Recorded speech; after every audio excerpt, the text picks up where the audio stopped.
With WrestleMania XXVIII just 5 days away, I gotta tell you, this is probably an event that I am the most excited for.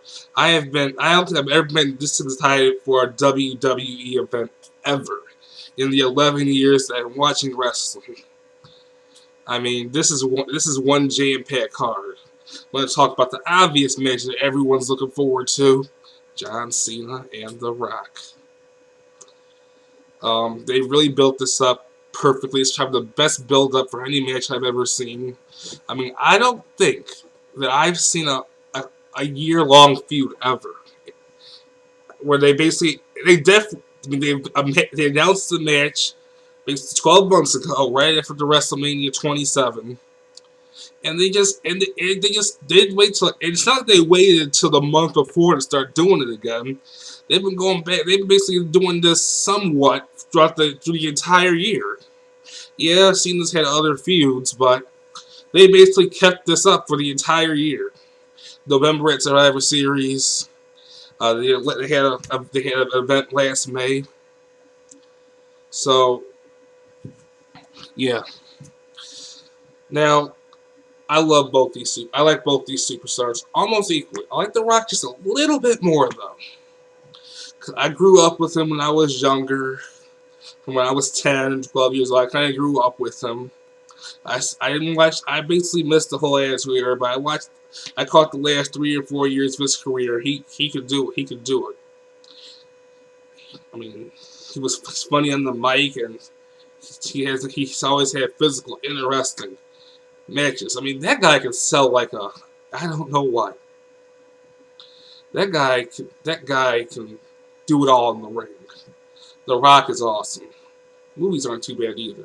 In fact, I actually had a chance to read The Rock's book as well. That came out in 2000. I read it twice. That's a good read. I mean, he's had an interesting and blessed life. He's had an interesting and blessed life, even going back from his childhood to when he was a football star at the University of Miami to now, so when he basically made it to in the WWF, and even after he left and came back, but even as he became a movie star, that's a life I love to live. He's been blessed, and he's earned every minute of it. He's earned it. So now I think for him to come to this match and face John Cena, it's like a full 360. He's faced the best, basically the last 30 years of wrestling. He's faced Steve Austin. He's faced Hulk Hogan. And now he's facing John Cena. Now let's talk about John Cena. Unlike The Rock, I have followed John Cena's entire career. From his first match on SmackDown at the Allstate Arena, which is basically my hometown, Chicago area. From his first match, from when he beat JBL for a WWE Championship in 2005, from when he got booed out of the Hammerstein Ballroom at One Night Stand 2006 at ECW One Night Stand, from when he basically trailblazed to the top of the WWE. He worked hard. That man worked his ass off. That man worked hard to get where he is today. Just like The Rock. I mean, there's a lot of similarities to these guys, and there's many stoic differences. John Cena's a family man. If you can tell from the promos, I was watching the special that aired on USA Network here in America. They showed that he wears his dog tag that has his family's names on. He's definitely a family man. He is very dedicated to the business of professional wrestling. He loves his family. And he loves the business. And I think that this is the number one guy. I can't think of a better superstar, a better guy to represent and take the company in his hands. I can't think of a better guy represent WWE on a global level than John Cena. The man is awesome. You can't help but not like him. And I think it's just these two personalities. These two personalities. They have some similarities, they got some still differences. I mean, if John Cena is a more, I mean, he can be cool at times, but he's known more as a softer, more family friendly, superhero-ish guy, I guess you could say. While The Rock, he is a badass, sort of. He's this cool badass, not a hardcore badass like Stone Cold, but a cool badass that don't take no mess from nobody. But it'll do it in a cool way. These are two strong guys, and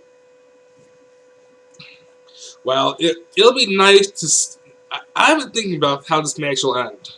I mean, I think it'll be nice either way. No matter who wins, this is going to be an amazing match. Who I think is going to win? I think since John Cena is the face, and I think this is going to be a passing of the torch, I think John Cena is going to win. But if Rock wins, hey, both men are going to be put over by this amazing match. So it's still going to be good. Cena is still going to look good. Even if Cena wins, Rock's still going to look good. If Rock wins, Cena is still going to look good. This is going to make both men's careers, especially Cena's, because this is definitely the biggest match in his career. So I'm looking forward to it. I mean, I've obviously ordered it. I mean, I don't order pay-per-views that often, and this is just, I mean, so amazing I had to order it. This is definitely the biggest pay-per-view match ever. And we can look at some of these other matches too. I mean, just some of these other matches that are going on in the pay-per-view are not that bad either. Take a look at the End of an Era match between Triple H and Undertaker, with Shawn Michaels as the special guest referee. Although they told the story quick, and it has some backstory to it from last year. It's WrestleMania, where Undertaker extended the streak to 19-0.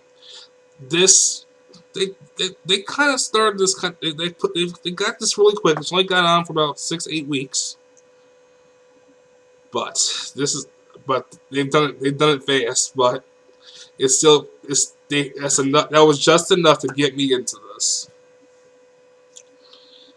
I mean, this is probably going to be, since I don't think Undertaker's going to lose. I mean, I've heard other guys talk on here. I think that there's no way the Undertaker's going to ever lose at WrestleMania. So I think this is definitely going to be Triple H's last match, and he'll go more into an administrative talent role, where he oversees talent and new talents, which I believe he does. So I think this is going to be a transitional match for Triple H, his last hurrah in the ring, and that'll push him into going into the office, or if he's going to stay on TV, at least a non-combative role. Maybe sporadic matches from here on out, but maybe. But he's definitely going to go to a non-combative role. So that's my thoughts on Undertaker Triple H. Undertaker's going to win, as always. Let's talk about Shawn Michaels for a second. What? I mean, the match is in his hands. Is he? I mean, is he gonna? He's gonna screw somebody. I really think he's gonna he's gonna screw somebody, or he's gonna do something. I'm gonna go right to it. He's gonna super kick somebody, I think. He's either gonna super kick the Undertaker, or he's either gonna super kick Triple H. Now, here's what's gonna happen for each of those cases. If he super kicks the Undertaker, he's still gonna win. He's gonna kick out after 2.5 count, because we can see some. I mean, we've seen multiple finishers in these Undertaker matches in the past. I mean, what's going to happen? He's going to kick out this or something. Or something. He might get super kicked. Triple H gets super kicked, same thing, or that might be the end of the match after they go through their finishers between the two wrestlers that are actually wrestling, H and Undertaker. They're probably gonna like give tombstones and pedigrees at least a half dozen times between the two of them, if not more. But I think when HBK gives that super kick, that's going to be a big game changer. Depending on who it's on, or both of them, that will surely determine the outcome of the match. So we will see how that goes. Another match. This is a match that has really caught my eye over the past couple weeks. Is the WWE Championship match between CM Punk, who is the incumbent WWE Champion, and Chris Jericho. Now, Chris Jericho has had some awesome promos over the past 2 or 3 weeks, basically bringing up the alleged drug issues in CM Punk's family, his father, and then his sister. Awesome. I mean, I don't know if it's true or not, but it brings an awesome storytelling. Some awesome storytelling that makes this match deeper, more depth, and more personal. And then when you talk about CM Punk's mother and calling CM Punk a bastard because he wasn't born out of wedlock, that just took to a whole nother level. I mean, I've seen CM Punk pissed before, but I think he's like that more pissed than even in the summer. I think he's even more pissed than when he was, doing all that crazy stuff in the summer, but like leaving with the WWE Championship and everything. So that's gonna be one hell of a match. And then, of course, we have our match for the World Heavyweight Championship between Sheamus and the incumbent champion Daniel Bryan. I mean, not much to go off of with this match, but it should be a decent match. These are two good workers. I don't know who's gonna. I mean, I don't see any reason for Sheamus to win. I think Daniel Bryan will retain and keep his asshole gimmick going. But I think so. I think Daniel Bryan is going to retain. I think that'd be better if Daniel Bryan retained. Because they really haven't done much with Sheamus since he won the Royal Rumble. He's one of the more weaker Royal Rumble champions I've seen. They haven't done much with him, but Daniel Bryan, I like his gimmick more lately, especially what way he's treating his girlfriend AJ. So I think the future is bright for Daniel Bryan. Oh, who's gonna win that WWE Championship match? Ooh, I don't know. I mean, let's go out there. I'm gonna go out there and say Chris Jericho. I think Chris Jericho's gonna win. I can't give any reason why. I just have a feeling that Chris Jericho's gonna win because that match is truly a toss-up. It can go either way. If Jericho wins, it'll definitely bring a more interesting dimension than if CM Punk wins, because basically, if CM Punk wins, he basically shuts Chris Jericho up.